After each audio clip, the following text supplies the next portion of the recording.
What is up, all you GBA D-League type people? This is Tom. We're here for week 4 of the Power Rankings. With me as always. What's up, guys? Aster back once again. This time we are together. This is not a broken up segment, so we're not going to be faking talking to each other. Did a pretty good job last week, though. I think you really did. We pulled it off, yeah. I gotta say, it did feel like we were having a conversation, even though he and I were nowhere near each other, not even recording. But I hope you guys enjoyed it because it was a fun video to listen to, you know, despite us not talking to each other. So we're gonna start at number 12. We're gonna keep the Cellar Dwellers dwelling. We're gonna have the Toronto Leaf Storms, coached by Opie Jelson, aka Sohan.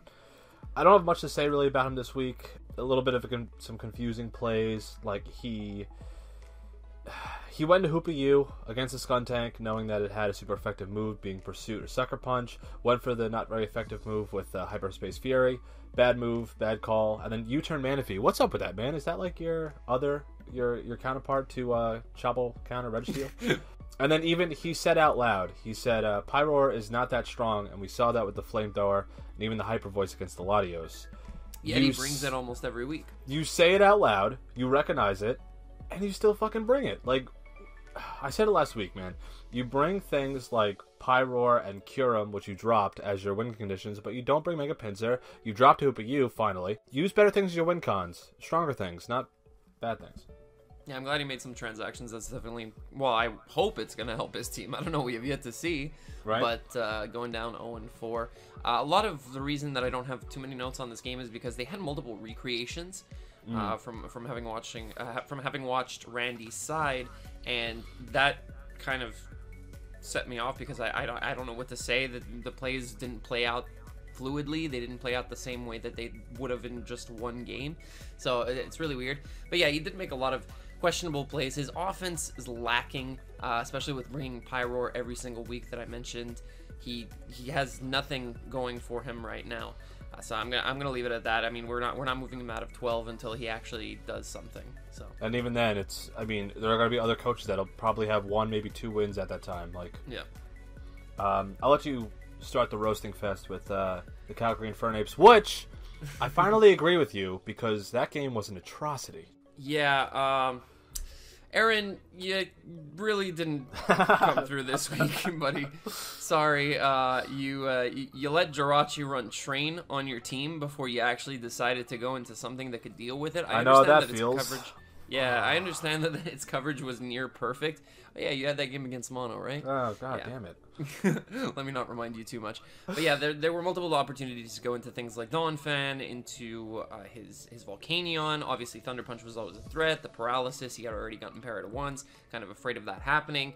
He finally gets into his offensive threat, which is Mega Kang, thinking that, well, this Jirachi has to be Assault Vest that has 4 attacks, ends up attacking it with Crunch and taking 2 rounds of Rocky Helmet. So the Jirachi just put in a ton of work early game, and then despite Turbo almost choking away multiple times, the entirety of the game, which we'll get to when we get to him, but despite that, Aaron still was not able to come through. The Dawn Fan obviously did get burned in the end from the Embor, but there was a chance for even Life Orb Stone Edge to not knock out the arrow based on the spread that Turbo decided to bring. So there were multiple opportunities, and he still had to hit 2 Stone Edges. So the game was actually still in Turbo's favor to win, regardless, because Aaron just threw everything out. Besides the unsets, one being Heatproof Bronzong when the team has an Embor, a Nidoking, and a Kyurem Black. And then, talking about Shelmet, which you said was your Kyurem Black track, yet you threw it away against the Jirachi. It's unset ×2. Piss poor plays, like you said, throwing away 50% of your team against Irachi. Don't ever do that to Irachi. Or in front of Irachi, I should say. You know, it was just an awful performance. And like you said last week, you didn't believe that he was a threat. I now believe he's not a threat. And for someone who is so hyper-focused in preventing Kyurem Black from winning, first of all, it never even touched the field. Second of all, what are you doing? You accuse me of being the biggest tilt master that you've seen, and I just watched that. So, again, come at me with accusations like that, and show me his performance. I just want to say that Turbo did mention that the Kyurem Black for the heat-proof Bronzong, this is my point here. Even if it had levitate, didn't make a difference. Yeah, there's Terravolt, so yeah. That doesn't change anything. But obviously, Emboar can still hit its fighting stab, things like that. I don't know, the heat-proof Bronzong was okay. It's just the way that he played around the Rachi, really. And the team comp, like bringing the Shellman automatically put him down 5-0. Or a 6-5, excuse me, and not a 5-0, like, you're right. yeah, no, exactly. And then it just downsloped from there. So I mean, Aaron has to pick it up. He has to find a way to start winning with this team. Do something. All right, I'll let you talk about your boy. Do you still believe in him? I'm not quite sure. Greg. I'm sorry, buddy. We still have him down at number 10. He started off the game solid. His commentary was really good. He knew what was going on in the game. He was able to identify the sets. He saw that it was Scarf and Nidoqueen, even though he was caught off by Ice Beam. Caught off guard by Ice Beam later on in the game. Could have been Ice Punch as well. It could have been either or. But he plays the beginning of the game pretty well. Switches in Greninja questionably on Nidoqueen. Although it was a prediction turn that he got wrong, so unfortunate for him. And then he brings it down to just Mega Scizor and Tapu Koko. When he knows that the Zoroark is likely Scarfed, it's going to have an opportunity to lock itself into Flamethrower. And then on top of that, the Infernape is still alive. It ends up being defensive. Even if it was offensive, it would have still been able to deal with the combination of Scizor plus Koko because Zoroark was still in the back. The way that he played around the defensive core was solid, but he wasn't able to get to Leo's offense, which was the problem. He wasn't able to force in the Infernape or the Zoroark often enough. It was really just a pivot game between Aloe, Nidoqueen, Cress, and again, we see Leo's defensive core coming in clutch, being able to really put on a lot of pressure, whittle down opposing teams, and Greg fell for the trap. Yeah, I think it was cool seeing Alomomola get as many kills as it did. I mean, getting 2 off of really solid liquidation, and even that set, which we'll get into later.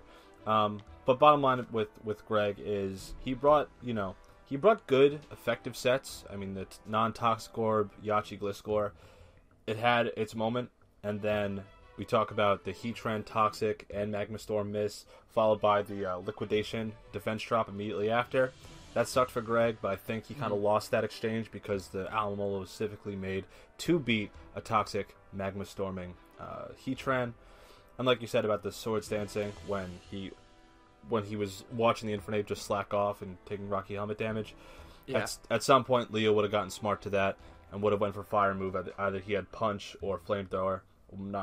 I'll check his team build again, but even so, Greg just... The end game, he could have won because Leo almost choked that away, but I'm not seeing anything pretty here. It's like you get close or you don't get close at all. Yeah, Heatran having Taunt would have helped. Mean Shao was a pretty cool set with the bulk up. That could have definitely put in a lot of work. It's unfortunate. I like that set. That was a cool set. Yeah, it was really good. It was really effective for this matchup. It would have just been nice to see it put in a little bit more work.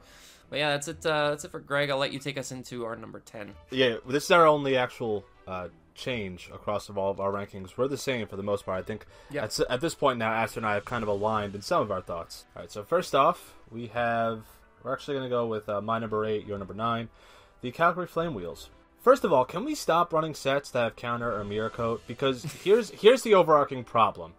There's three. It's a 3-pronged issue. First thing is that you have it, you don't use it. Second, you use it and you blow it. Third is you show it and you don't scout before you show it. Like in this case, he tried to predict the Mega Venusaur to go for Sludge Bomb when it went for knockoff. Which, by the way, knockoff Mega Venusaur when you're facing a Porygon 2, isn't that kind of common now? So basically, the Serp was virtually useless after that. And even if it did have the Assault Vest and got the mirror coat off, I don't know. I just don't find AV Serp that cute. Then you want to talk about a team that the team Goldoa brought. Maybe not his whole team structure was marauded by a Z-Fly. Yet you bring ZEQ and on a good read by Goldoa, blow it. Which then you're facing a +2 Stone Edge Earthquake Landorus that you just set up for it. And then almost the entire time you're saying out loud in your commentary, my playstyle is to set up. My playstyle is to be aggressive. My playstyle is to totally shut down by Ditto. Yet you play that way in front of a Ditto, and on multiple occasions you gave him either a +2 or just a flat-out Lando or Charizard X. You lost to your own team. Granted, you missed the Stone Edge. That sort of sucked, but the bottom line is that I don't know what you were thinking. It's like you played into his hand the same way I played into Gio's hand a few seasons ago, where he had Ditto and then walls. So I couldn't necessarily set up because Ditto, but I couldn't break it without setting up against his walls. Like you totally missed the mark. That's what we call stall, actually. when there's a mon that can come in and revenge your setup sweepers, that is what we call stall. Yeah, Deebs this week really disappointed me, which is why I have him lower. You have him at number 8, I have him at number 9. The reason being that his team was completely shut down, like from beginning to end, by Goldoa's team. Just a very simple defensive core of Mega Venusaur plus Milotic was able to outlast his team. And then he focused way too hard on sand in prep. I think that's what he was really going for. I understand that he didn't necessarily have the room for Fly on his set on Lando. I can see that. But at least go Rocky MZ. Because at least that'll hit the levitating mons, the Flygon, obviously that's resisted, but the Ditto coming in on you, the Tornadus and whatnot, the Vikavolt, for example, it hits everything. So Z-Rock, definitely better than Z-Ground in this matchup, yeah. I feel. And then just the way that he used Superior was horrible. I'm not trying to be mean, but Venusaur is not going to click Sludge Bomb because it doesn't have to. It's not threatened by Superior. It's going to predict a switch. It's going to go for an EQ. It's going to go for a knockoff. It's going to click something else. It's not necessarily going to click Sludge Bomb turn 1. Maybe you want to run Sub on your set and not go with an Assault Vest set. Maybe run Kebia Berry to bait out the Sludge Bomb. Make sure that he's attacking you. That's an option. Like, there were multiple things that really turned me off about the way that he played this matchup, and even the way that he just gave up in the end when P2 could have actually brought it back. Freeze is a thing, so play out the game. That's just all I'm gonna say. So yeah, Deebs really disappointed me this week. Not much more. I know you sort of said this yourself, but he brought 2 physical setup threats against a team that has a Melodic, which now, thanks to the Flame Orb buff, or the Flame, or the Burn debuff, plus Ditto. You bring setup threats to a team that has probably one of the best, physical walls that are annoying in the game. So weird stuff, Weird stuff, man. I'll let you talk about our swapped other one in this frame. Yeah, exactly. So my number 8 and your number 9, I have Melon coming in this week, moving up a little bit for me because I feel like he played super well. This game, he really controlled the game against CJ. He just set up at the right time with his Zygarde late game, set up with his Snorlax at the right time. He really called out the Suicune coming in. It was a dangerous turn, but he got it right. Was able to get rid of the Suicune as a result. It was no longer a threat for his Zygarde later in the game. The way that he just made CJ switch around constantly, got off early damage on the Terrakion and whatnot with the Earthquake prediction. Just a really solid game. Like, I love the way that Melon played this out, and I hope to see more of this from him moving forward. He's got the team to do it, and so long as he keeps bringing the correct sets like he did this week, honestly, the Zygarde set was perfect.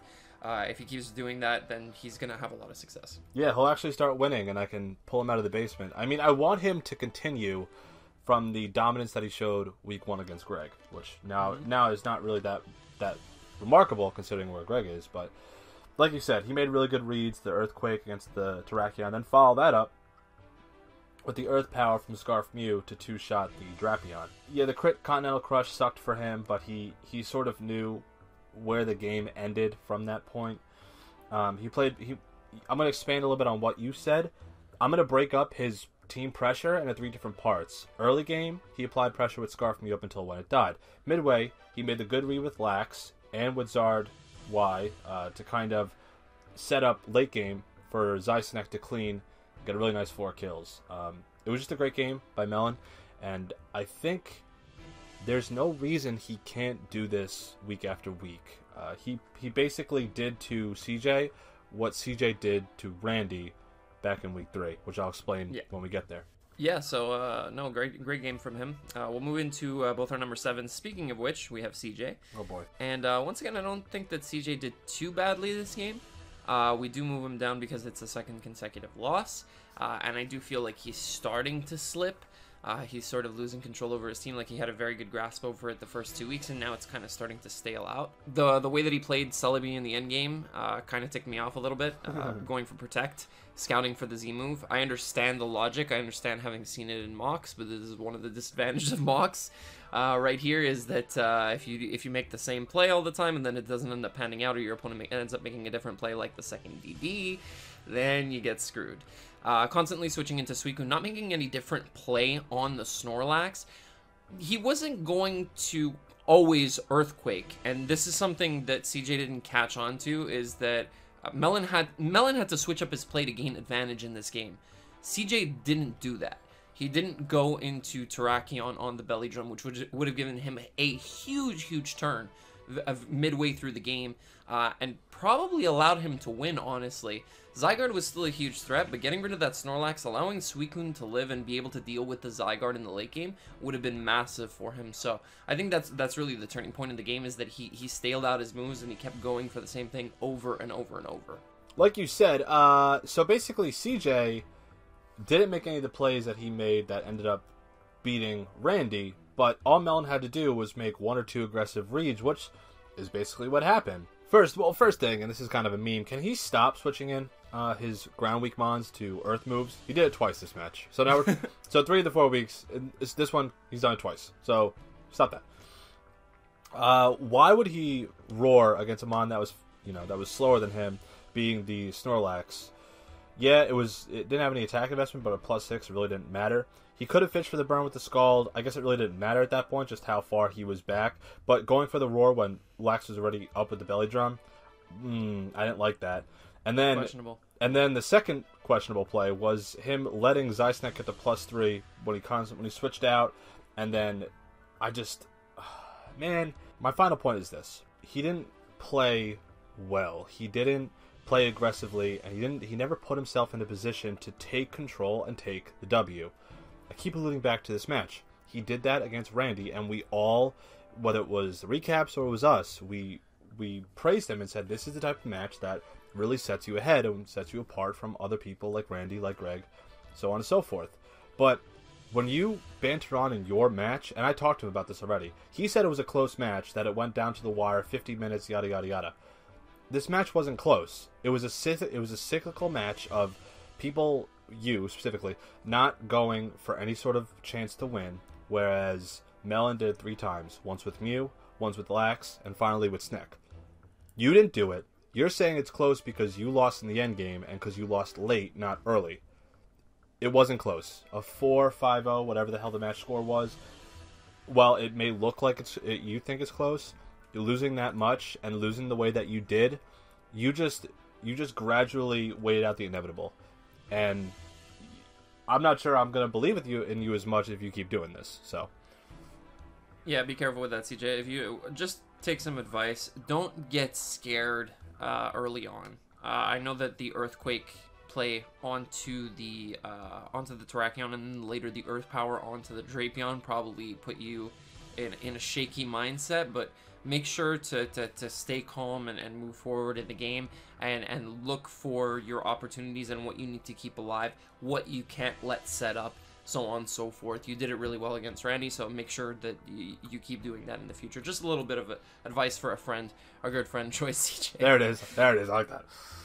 Yeah, so let's move on into our number 6. Yeah. So number 6, we have Randy, Texas Rangers. He was smart early on when he applied pressure with the Lopunny, and I think he sort of pigeonholed Sohan into getting up rocks with the Lando Eye, and that eventually allowed him to get big damage off against the Landorus Eye, as well as KOing the Registeel. So basically put him ahead. In prep, he was extremely threatened by Z Hypnosis, or even a Z Electric Terrain Xurkitree, which my concern was that the Celesteela could have been, sort of set up fodder by it, but he played well, and he got off the information that he needed, as well as the solid chip, while sacking the Celesteela.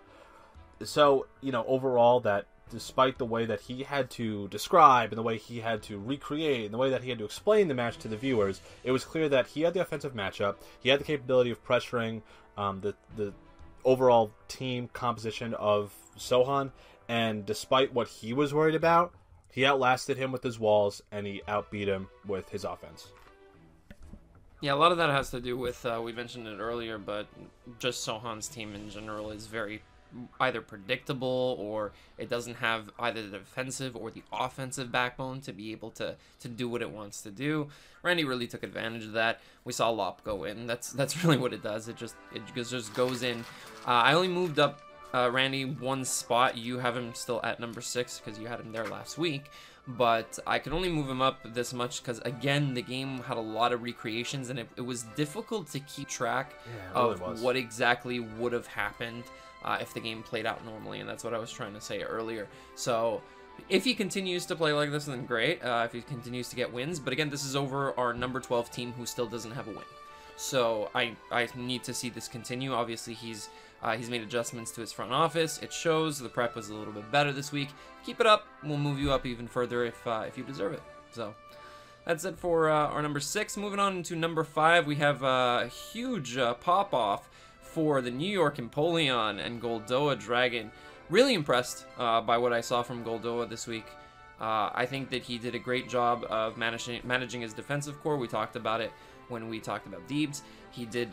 He made all the necessary switches against the Lando, made all the correct predictions. Not that there were too many to make. It was a pretty straightforward game, but he really dominated. He showed in his commentary and his confidence. Nothing like the Goldoa we saw the first 2 weeks, honestly. Like, he's evolved as a player completely, and I'm really starting to see just how good he is. I really think that he can keep up competitively with everybody else, and that's why I decided to move him up 4 spots. How about you? I also moved up 4 spots. I think he's turning into the Randy of last season. Goes in completely unknown, just a no-name, and then all of a sudden, boom, here I am. You know, maybe the engine wasn't quite starting up as much as he liked in the beginning, but definitely makes an impression these past 2 weeks. I think moving forward, like you said. The combination of Mega Venusaur and Melodic definitely hard-stopped the Megazord X as well as Superior. It's an old core, like he said. He felt like we were criticizing that.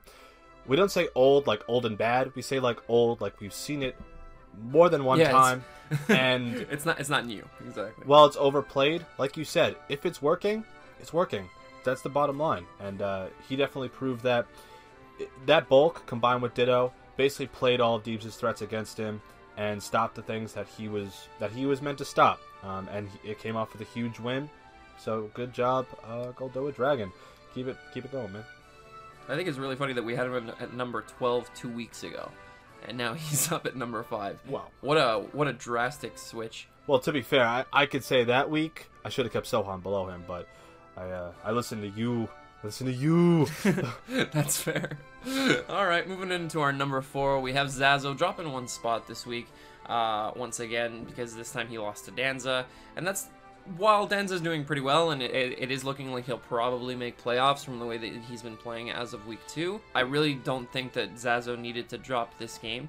I really think that it came down to a couple of 50-50s in the late game, actually, especially with Slowbro and Zapdos. I talked to Zazo after the game about why he made the plays that he did, switching out the Slowbro into the Zapdos on the knock, rather than just slack-off stalling the Weavile, which was definitely a possibility. Obviously, Weavile could have had Swords Dance, but I felt like it was a much better play for him to stay in with a Slowbro, keep it up to full, and then just, if the Silvally Grass comes in, T-Wave it, and if the Toxapex comes in, then you can T-Wave that as well. Make sure that it can't recover up on Zapdos, etc., etc. Things like that. So I think that slack-off stalling might have been a better play in the late game for him, or just clicking Scald, whichever works for you. He didn't have Psychic, unfortunately. His last move was Foul Play, which I found out from him directly, so he couldn't necessarily deal with the Toxapex in full, but definitely getting off a T-Wave on it would have been nice. For the majority of the game, though, I think that he did a really good job. He had really innovative sets. The 50% berry on the Blaziken with Sub and Baton Pass was really cool. The super defensive Garchomp that was able to take the liquidation from the Toxapex, despite Danza being EV'd or set up to be able to break most subs, even max HP. That was kind of insane.